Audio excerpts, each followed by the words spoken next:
नमस्कार, मैं हूं दीपक और आप देख रहे हैं डीएसके टॉक्स। अगर आपने बिग बॉस 15 देखा, बिग बॉस 15 के दौरान सलमान खान की होस्टिंग देखी और अगर आपने इत्तेफाक से या फिर गलती से या फिर अच्छे से सोच समझ के कल कंगना रनावत का जजमेंट डे वाला एपिसोड देखा तो आप इजीली डिफरेंस समझ सकते हैं कि बिग बॉस किस लेवल पर नीचे जा चुका है। और कंगना का ये जो शो चल रहा है, एकता कपूर कंगना का लॉकअप, ये एक्चुअली में बिग बॉस वालों ने जो गलतियां की हैं उन गलतियों से सबक सीखकर कुछ अलग करने की ये लोग कोशिश कर रहे हैं। तो ये जो पहला जो जजमेंट डे था ये मुझे काफी अच्छा लगा है। अगर एक एग्जाम वाले नजरिए से देखूं तो 100 में से कितने नंबर यहां दिए जाने चाहिए, तो मैं कंगना रनावत की होस्टिंग को और ये जो जजमेंटल डे जो था इसको 100 में से तकरीबन 65 और 70 के आसपास नंबर में दे सकता हूं।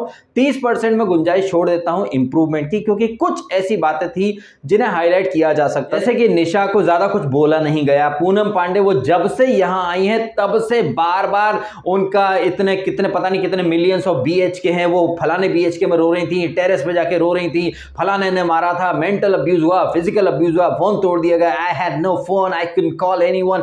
अलग अलग तरह की किस्से कहानियां वो डे वन से सुना रही हैं। जब से वो आई हैं तब से वो अपनी दुख भरी दास्तां खूब सुनाती रही हैं। साथ ही साथ निशा रावल जो कि यहां पर भूख हड़ताल पर बैठ गई थी और छोटी छोटी चीज का मुद्दा बना रही थी, इन दोनों को ही कंगना ने सिरे से इग्नोर कर दिया, या फिर ये कहें कि स्क्रिप्ट का पार्ट नहीं था इनकी बात। तो जिस तरह से मेंटल अब्यूज और फिजिकल अब्यूज के ऊपर इस एपिसोड में बातें भी काफी वो एक ग्रुप डिस्कशन जीडी टाइप का कराया गया था, तो निशा और पूनम को छोड़ दिया गया, उनसे ज्यादा बात नहीं की गई, उन्हें आईना नहीं दिखाया गया। अदर देन दैट यहां पर कंगना ने काफी खुलकर बेबाक और बिंदास तरीके से सारे कंटेस्टेंट, सारे मतलब पूनम और निशा को छोड़कर सबको आईना दिखाया है। वो स्वामी जी को बोल दिया कि आप क्या मठ खोलने आए हो, क्या आप कुछ कर ही नहीं रहे हो।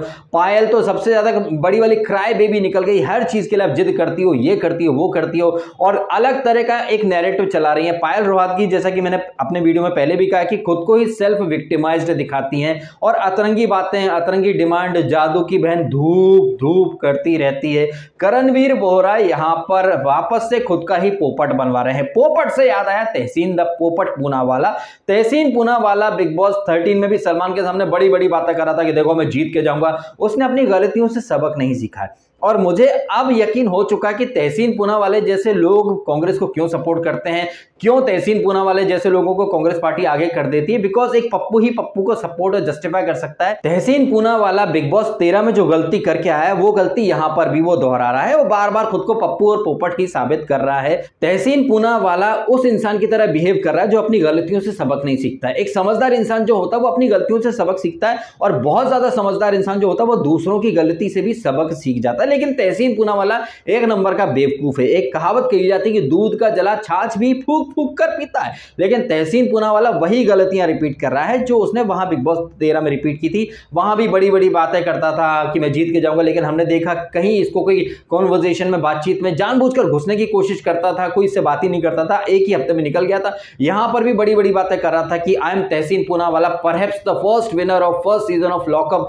और मेरे ट्विटर हैंडल में, मेरे बायो में आप देखेंगे कि फर्स्ट विनर ऑफ लॉकअप। वैसे कल रात के एपिसोड के बाद मैंने तहसीन पूनावाला का ट्विटर हैंडल चेक किया। भाई उसने पॉलिटिकल एनालिस्ट और ये कैपिटलिस्ट और दुनिया भर के उसने एथीस्ट, फिटनेस फ्रीक, दुनिया भर के बातें लिख रखी हैं, और वो कह रहा कि लॉकअप का विनर बन के जाएगा, वो भी वो लिख देगा। भैया पहले आता कॉन्फिडेंस, फिर आता ओवर कॉन्फिडेंस, और फिर आता है तहसीन पूनावाला नाम का चूतियापा चुचपा जो कि खुद को अभी से विनर देखने लगा है, जबकि विनर की कोई क्वालिटी इसने वहां भी नहीं दिखाई थी, यहां भी नहीं दिखाई थी। तो वो अगेन सेम गलतियां रिपीट कर रहा है। अब बार बार वही सेम टू सेम गलतियां रिपीट करने से याद आया Karanvir the cobra. Karanvir the cobra 10 reality shows कर चुका है, एक भी नहीं जीता। ये उसका 11वां रियलिटी शो है, और इस 11वें रियलिटी शो में वो साबित कर रहा है कि वो अपने पिछले 10 रियलिटी शोज क्यों नहीं जीता, क्योंकि उसे कभी किसी शो फॉर्मेट वगैरह की समझ ही नहीं पड़ी। ये तो गनीमत है कि उसने नागिन जैसा शो किया था एकता कपूर का, जिस वजह से वो बिग बॉस 12 में काफी टाइम तक टिक गया। अदरवाइज करणवीर कोबरा जैसे लोग हैं वो 1 या 2 वीक से ज्यादा सर्वाइव नहीं कर सकते, टिक नहीं सकते, और गेम समझने की अकल तो 2 पैसे की है नहीं।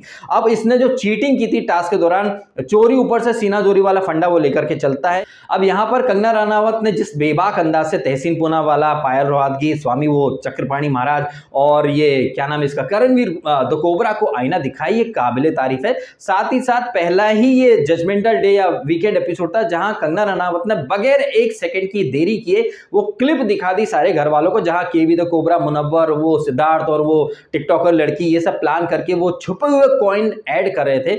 यहाँ एक चीज तो कंगना रनावत के इस शो से क्लियर हो गई है कि बिग बॉस में जैसे गलतियां की जाती हैं, वहां अनफेयर चीजों को भी जस्टिफाई कर दिया जाता है। कोई भी एक संचालक बन जाता है, वो गलत डिसीजन लेकर के हारी हुई टीम को जिता देता है और बाद में सलमान खान बोल देता है हुआ तो हुआ, चलो ठीक है जान दो। और इन तमाम बातों के ऊपर सोशल मीडिया पर भी लोग ओपिनियन देते हैं कि भैया 250 कैमरे का फायदा क्या है जब इतने सारे कैमरेज के बीच में वहां पर गलत चीजें हो रही है और आप उन गलत चीजों को बिल्कुल भी हाईलाइट नहीं करते हो, आप उन गलतियों को दुरुस्त नहीं करते हो, आप उन चीजों को इंकरेज करते हो, फिर अगले वीक कोई और अनफेयर करता है। जब तक आपके फेवरेट लोग, जैसे कि हमने देखा राखी के लिए सलमान ने बोल दिया था कि राखी जो भी करती है अच्छा करती है, हम फेयर अनफेयर में नहीं जाना है, तो ऐसा करके वो लोग अनफेयर चीजों को बढ़ावा देते हैं। उसके उल्टे यहां पर क्या हुआ, ये जो टीम थी जो कि ऑरेंज आर्मी थी, इन लोगों ने चीटिंग की, इन्हें ऑन द स्पॉट डिस्क्वालीफाई कर दिया गया और इनकी क्लिप यहां पर दिखाई गई। हालांकि कंगना रनावत ने यह बोल दिया कि उसे चीटिंग से कहीं कोई प्रॉब्लम नहीं है, लेकिन आप जो चीटिंग कर रहे हो वो दुनिया को आपकी ही पर्सनैलिटी दिखा रहा है। हम यहां पर आपको रोकेंगे भी नहीं, टोकेंगे भी नहीं। जैसे भगवान ने हमको दुनिया में बनाकर भेज दिया है,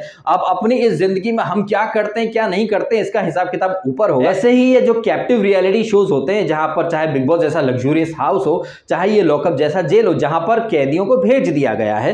अब जैसे भगवान बार बार हमारी जिंदगी में आके हमें नहीं बताते कि हम गलत कर रहे हैं सही कर रहे हैं, लेकिन जब ऊपर जाएंगे तब हमारा हिसाब किताब होगा। लेकिन यहां पर रियलिटी शोज के अंदर 100, 150, 200 कैमरेज लगे हुए हैं, तो यहां पर लॉकअप के अंदर तो मुझे ये इतने सारे कैमरेज लगाना जस्टिफाई लग रहा है, क्योंकि इतने सारे कैमरेज में आपकी सारी चीजें रिकॉर्ड हो रही हैं और उन्हीं चीजों का यहां पर हिसाब किताब करके दिखाया जा रहा है कि आप गलत जा रहे हो या सही जा रहे हो। अब हमने बोल दिया, अपना काम कर दिया, आप खुद को ऐसे चीटर दिखाना चाहते हो, क्राई बेबी दिखाना चाहते हो, तो ये आपकी मर्जी है। वहीं अगर आप खुद को सेंसिबल दिखाना चाहते हो, विनर मटेरियल या आपकी जो विनिंग क्वालिटीज है वो दिखाना चाहते हो, ये सब आपके हाथ में है कि आप अपने जीवन के नैया को किस डायरेक्शन में लेकर जाना चाहते हो। हम सिर्फ आपको गाइड करेंगे, जो गलतियां आपने की हैं वो हम आपको दिखा देंगे कि आप ऐसे जा रहे हो वैसे जा रहे हो, और यहां पर कोई भेदभाव किए बगैर यहां पर काफी अच्छे से यहां पर आईना दिखाया गया है। बस वो पूनम पांडे की जो विधवा विलाप उसका चलता रहता है और निशा रावल जो हीरोइन बन रही थी, नेता बन रही थी, उनको भी थोड़ा सा बोल देते तो काफी अच्छा रहता। बट आई थिंक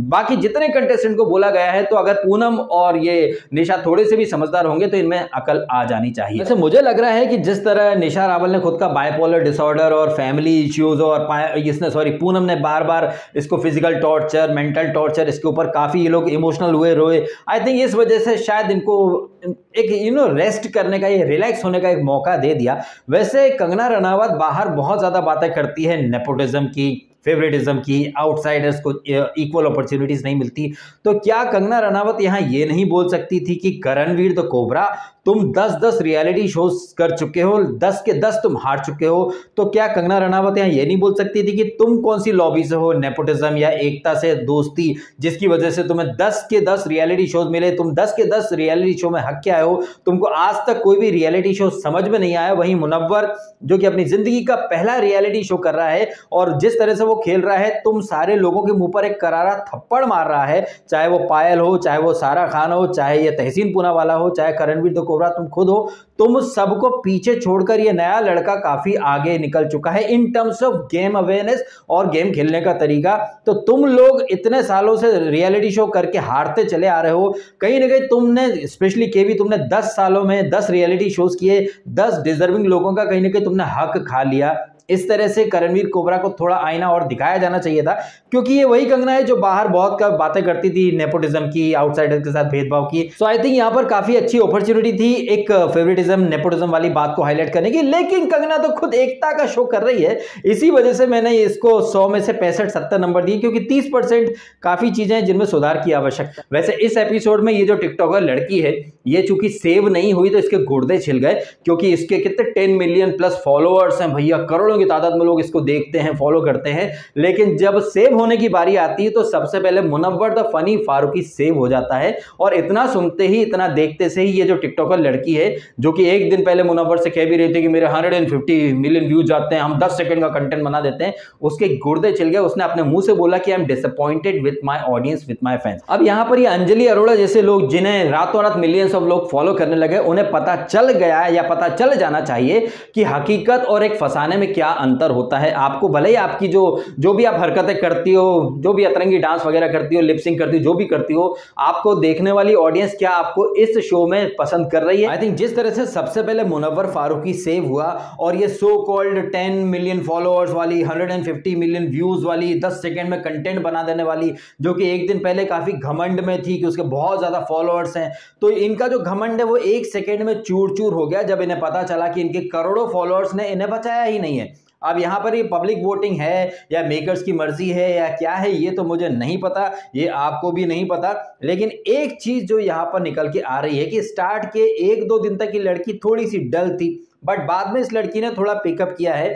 अगर मैं अभी कहूँ एक मोटे पर्सपेक्टिव के तौर पर, तो पायल रोहतगी, पूनम पांडे और निशा रावल से कहीं गुना ज़्यादा इस लड़की के अंदर पोटेंशियल है।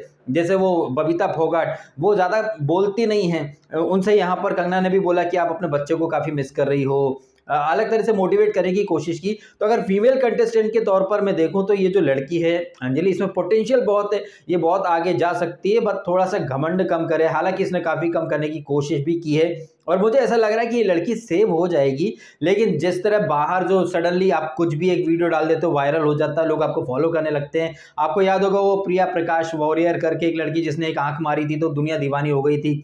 जितनी जल्दी आपको सक्सेस मिलती है, आप रातों रात वायरल होते हो, आप रातों रात गायब भी हो जाते हो। सक्सेस एक बहुत बड़ी रिस्पॉन्सिबिलिटी, एक पावर के रूप में आती है जिसे हर कोई इजीली और प्रॉपर्ली हैंडल नहीं कर पाता है, इसलिए लोग गुमनामी के अंधेरे में चले जाते हैं। मेरी इस लड़की से या इसके कंटेंट से कहीं कोई प्रॉब्लम नहीं है, लेकिन जिस तरह से एक दिन पहले कह रही थी कि तुम तो यूट्यूबर 1 घंटे तक भौंकते हो, बोलते हो, हम 10 सेकंड में बना लेते हैं, तो आई थिंक कर्मा कहीं ना कहीं लौट के आया है। जिस लड़के को तुम कह रही थी कि तुम तो 1 घंटे तक 40 मिनट तक बोलते हो, हम 10 सेकंड 15 सेकंड में वायरल हो जाते हैं, तो कर्मा मिल चुका है और इस वजह से ये मोहतरमा ज्यादा डिसअपॉइंटेड है। ऑल्दो मुनव्वर फारूकी के साथ बाहर जो भी हुआ, जो कंट्रोवर्सीज हुई, मैंने कभी उन चीजों को सपोर्ट नहीं किया, इनफैक्ट मैं तो उसके अगेंस्ट ही रहा। लेकिन इस शो के अंदर वो सबसे ब्रिलियंट प्लेयर है और उसने कंगना के सामने बोल भी दिया कि when it comes to task I will be the meanest person, और टास्क जीतने के लिए मैं साम दाम दंडभेद कुछ भी करूंगा। और ये तहसीन पूनावाला जैसे लोग जिन्हें पता है कि it was a classic game of bluff, तो आपने मेरी बात पर यकीन कैसे कर लिया? तहसीन पूनावाला, करणवीर दोनों एक नंबर के बेवकूफ हैं, they are made for each other. अगर तहसीन पूनावाला लड़की होती, करणवीर लड़का होता, तो इनकी मैं शादी करवा देता, क्योंकि परफेक्ट कपल गोल वाला एक एग्जांपल सेट करें। दोनों की थॉट प्रोसेस एक जैसी है। वैसे इस एपिसोड की स्टार्ट जब हुई थी तो वहां पर करण द कुंद्रा आया था, जिसके बारे में लोग कह रहे हैं कि lockup with Karan Kundra the jailer, bad S jailer. And fans के साथ साथ कुछ रिव्यूअर्स, कुछ फारिदून जैसे ब्लू टिक धारी, कुछ मीडिया के लोग, एबीपी न्यूज और न्यूज 18 के कुछ पत्रकारों को भी मैंने देखा किस कदर वो मतलब एक भेड़चाल में चल रहे हैं और एक लूजर को जस्टिफाई कर रहे हैं कि बैड एस जेलर, जबकि बैड एस जेलर कहीं से कहीं तक नहीं था। एक जो जूनियर लेवल का जो क्लर्क होता है ना, जो एक ऑफिस में बैठकर बस खाना पूर्ति करता रहता है, बिल्कुल उस तरह से उसको इस एपिसोड में दिखाया गया कि कंगना की एंट्री होती है, कंगना एक बड़े से सिंहासन पर बैठी है, उसका अर्दली जहांपना तुसी ग्रेटो तोहफा कबूल करो वाले अंदाज में करण कुंद्रा की एंट्री होती है कि कंगना आपकी जेल में कुछ लोग ऐसे हैं, कुछ लोग वैसे हैं, इस वीक ऐसा हुआ है। मतलब एक जो जूनियर लेवल का अधिकारी अपने एक बहुत ही सीनियर ऑफिसर को जिस तरह से रिपोर्ट सबमिट करता है, वो रोल यहां पर करण द कुंद्रा प्ले कर रहा। भाई करेगा ही ना इस तरह का रोल, क्योंकि जो बिग बॉस में किया है औकात के अनुसार वो रोल दे दिया है, क्योंकि वहां पर भी ये बस गुलामी ही करते थे, उसके तेजा की, उसके तलवे चाटा करते थे, वहां होस्ट के सामने कुछ नहीं बोला करते थे। यहां पर उनको वही अर्दली वाला रोल दिया है, जूते पॉलिश करने वाला। और यहां पर बाहर सोशल मीडिया पर देखो कैसे करण नीति का हाइप क्रिएट किया गया, जबकि वो कुछ नहीं, एक जूनियर लेवल का चपरासी से ज्यादा उसकी कोई हैसियत नहीं है। तो यहाँ पर कंगना ने जब होस्टिंग की शुरुआत करी तो काफी बढ़िया तरीके से पायल को और तमाम घर वालों को आईना दिखाया। मुनव्वर को काफी अप्रिशिएट किया। मुनव्वर ने जिस तरह से स्टैंड अप कॉमेडी करी उसको भी अप्रिशिएट किया गया, वो काफी अच्छा भी लगा। वो बंदा कॉन्फिडेंस में अच्छा जा रहा है और सबसे बेहतर वो गेम खेल रहा है। मुनव्वर के बाद अगर कोई लड़का या फिर कोई बंदा जो कि थोड़ा सा बेटर है, हालांकि मुझे ज्यादा पसंद नहीं करता हूं, वो है शिवम शर्मा। और शिवम और मुनव्वर की राइवलरी जैसे कि मैंने 1-2 दिन पहले बोला कि स्टार्ट हो गई है। मुनव्वर के बाद सेव होने वाला बंदा ये शिवम था। हालांकि यहाँ पर एक अलग तरीके से इन लोगों ने सेव करने की कोशिश करी। मुनव्वर को ऑडियंस के वोट्स ने बचा लिया। करण कुंद्रा 1-2 दिन पहले आके बोल गया कि वो बाहर ट्रेंड करा है, और ये मैं भी देख रहा हूं कि ऐसे लोग जो जैसे कि मैं खुद मुनव्वर को पसंद नहीं करते थे, लेकिन उसके गेम को हम पसंद कर रहे हैं, तो जाहिर तौर पर वो काफी अच्छा इंप्रेशन छोड़ रहा है। दूसरे नंबर पर यहां पर ये जो को इनमेट्स हैं, को कैदी हैं, ये सब मिलकर के शिवम को सेव कर लेते हैं। अब बचे 3 लोग, वो टिकटॉकर लड़की, वो स्वामी जी और वो सिद्धार्थ। अब यहाँ पर ये जो सिद्धार्थ जो कि सबसे ज्यादा मुंह इसका काला हुआ, मतलब किसी और ने इसका मुंह काला नहीं किया, इसने खुद ने अपना मुंह काला करा, क्योंकि इसे खुद का मुंह काला करने के लिए कंगना ने बोला, क्योंकि ये लड़का काफी एक्स्ट्रा स्मार्ट, ओवर स्मार्ट बन रहा था।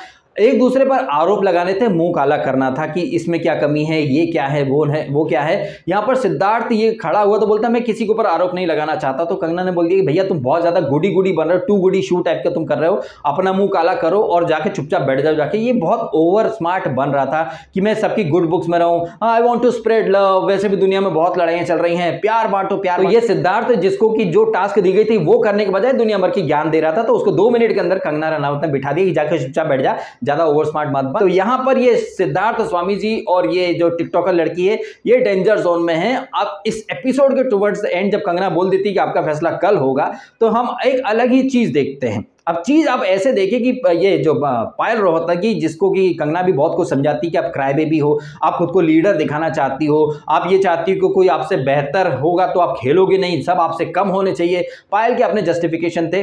हम इन चीजों के आफ्टर इफेक्ट्स देखते हैं टुवर्ड्स द एंड, जहां तहसीन पूनावाला, भाई देख लीजिए कांग्रेस का वर्सेस बीजेपी वाली एक साथ एक टीम बनाने की बातें करते हैं। और अब विडंबना देखिए कि ये तहसीन पूनावाला जो पायल को अपनी टीम में लाने के लिए उसके साथ सेटिंग कर रहा था, बात कर रहा था, यही तहसीन पूनावाला को मुनव्वर अपनी टीम में लाने की कोशिश कर रहा था। और वो सायशा को भी कोशिश कर रहा था कि सायशा देख तू नेक्स्ट टाइम मेरे को और केवी को तो नॉमिनेट करना मत, क्योंकि तेरे वोट वेस्ट हो जाएंगे। तो मुनव्वर कितना जबरदस्त वाला माइंड गेम खेल रहा है, वो तहसीन पूनावाला को भी अपनी टीम में लाने के लिए उसका ब्रेन वॉश कर रहा था। वो तहसीन पूनावाला जो थोड़ी देर पहले पायल का ब्रेन वॉश कर रहा था कि तू हमारी टीम में आ जा, तेरी टीम में तेरी कदर नहीं है, वो तहसीन पूनावाला को मुनव्वर अपनी टीम में लाने के लिए उससे बात कर रहा था, सायशा के लिए भी बात कर रहा था। सायशा बोली भी कि भैया मेरी टीम में मैं हूं, मैं अपनी प्रायोरिटी, मेरे को कोई मतलब नहीं है, आज ये टीम है कल वो टीम है, मेरे को फर्क नहीं पड़ता। सायशा को यहाँ पर कंगना ने डांटा भी, हालांकि डांटा क्या, समझाया कि सायशा लगता है कि आपको आपके माता पिता ने हर चीज में सपोर्ट किया है, बट ये आपके भाई का घर नहीं है। अगेन यहाँ भाई बोलकर सलमान को एक टॉन्ट मारा गया, ये आपके भाई का घर नहीं है,